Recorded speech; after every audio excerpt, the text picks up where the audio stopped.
Welcome to another episode of Game Boy Roulette, where we take a look at randomly chosen games from the Game Boy library. Barbie Game Girl. Game Girl. Oh, I get it. Barbie. Although Barbie's popularity has dipped in recent years, she remains one of the most iconic characters in the world. Between endless toy sets, books, movies, TV shows, and being eaten by birds, there's really no lack of Barbie things out there. And yet, Barbie has never once had a decent video game. Whether it was Horse Adventures, Race and Ride, Secret Agent, Nail Designer, Barbie just never clicked with video games. Perhaps because of a perceived gaming is for boys notion back then, or because most franchises don't translate well to games anyway, poor Barbie fell flat over and over again in the world of gaming. But perhaps the Game Boy could change all that. After all, she's in the capable hands of, cripes, Imagineering. This company has appeared on Game Boy Roulette 3 times already, and their games have ranged from bad to worst game I've ever played. I don't know, back then there were just some companies who struggled to put out even one good game. Compare them to LJN. Yes, LJN was a publisher and not a developer, but even with their library of crap, they still had a few games that were worth checking out. Never once have I been happy after playing an Imagineering game. And the cover isn't even trying, it's just a picture of Barbie. There's no indication that this is even a video game. They seem way more interested in pushing that belt bag instead of the game itself. And I have a feeling the bag is higher quality, too. This has all the makings of a disaster, but maybe, just maybe, it won't be. Today, we are all Barbie girls as we look at Barbie Game Girl. Barbie Game Girl. Game Girl is a trademark of Nintendo. Oh, really now? Barbie Game Girl. Wow, look at that face. They could not have given her a worse expression if they tried. She has, like, empty, dead eyes, and her mouth is, like, jutting forward, and she has Voldemort nose. What is Oh, God, that's bad. Well, yep, Barbie, alright. Alright, that's all the story we're gonna get. Mall. Well, I mean, the animation on her, I don't know if this is on purpose or not, but she's moving like she is a doll, like she is a toy. That's kind of neat. Oh. Okay. Why can't I do that again? Oh, wait, is this my power? That one down there? That I shoot out of my crotch? Oh, dear. Which action set was that? You know what's so disappointing? This clearly looks like an open door I should be able to go through. But it's not. Let's destroy the Noid there.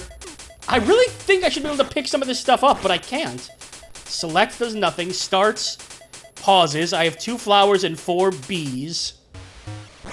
They actually put in water sounds. And some water... Oh. Okay. Are malls usually this dangerous? By the way, Barbie's hair is absurd. Look at it. It's gigantic. Okay, I have a bee, but what does that do? Oh, I can shoot it forward. I mean, so far it's certainly not engaging, but I've played way worse platformers. There's actually some semblance of control in the air. It's a bit on the slow side, but not terrible. I mean, just a couple minutes in, and this is already the best Imagineering game I've ever played. Oh, right in the unmentionables.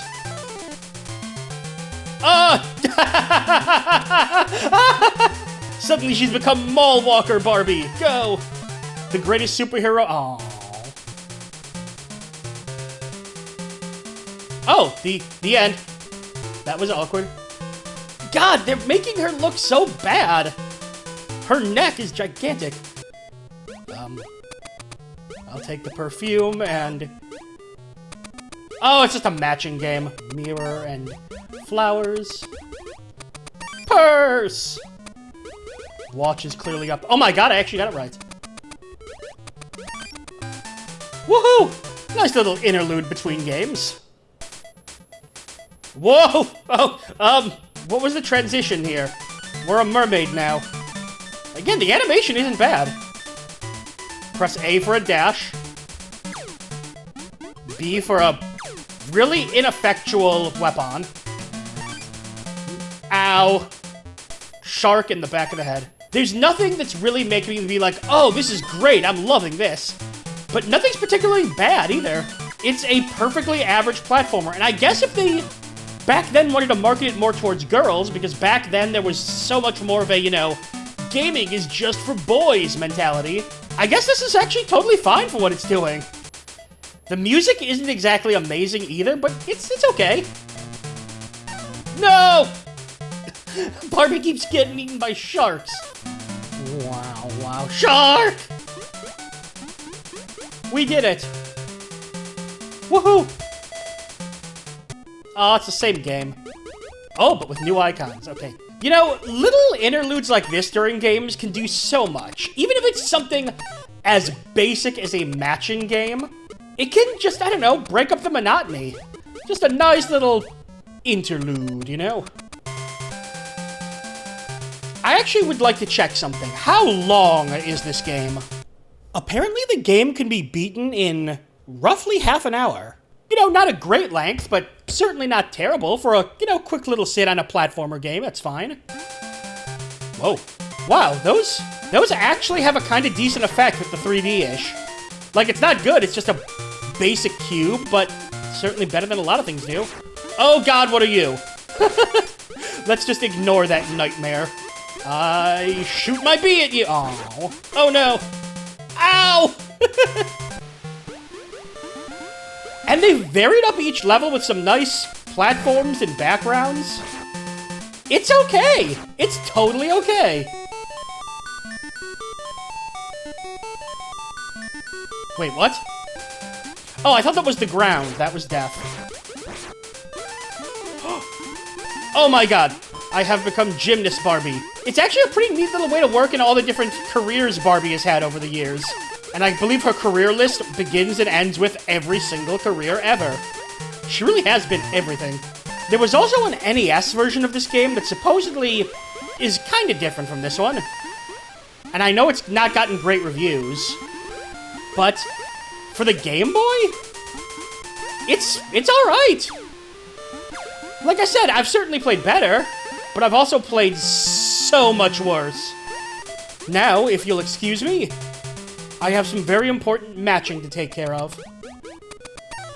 Darn. Wait, that should be a match burger and fries. Those goes well together. In 4 years of Game Boy Roulette, I don't think I've ever been this surprised by a game.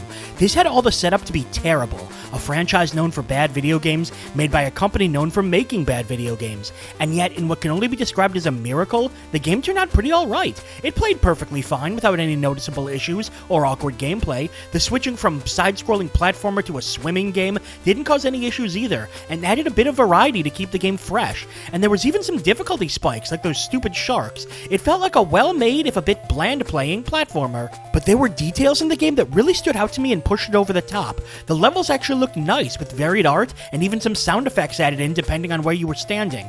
The power-ups changed your appearance and gave you abilities, which was a great way to incorporate Barbie's many careers.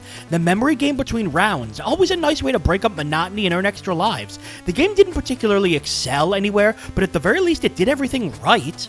I don't exactly recommend the game since, again, it doesn't really engage, but I do respect the game for actually being put together quite well. It's a pretty good example of transforming a franchise into a platformer, and certainly does more than most attempted conversions do.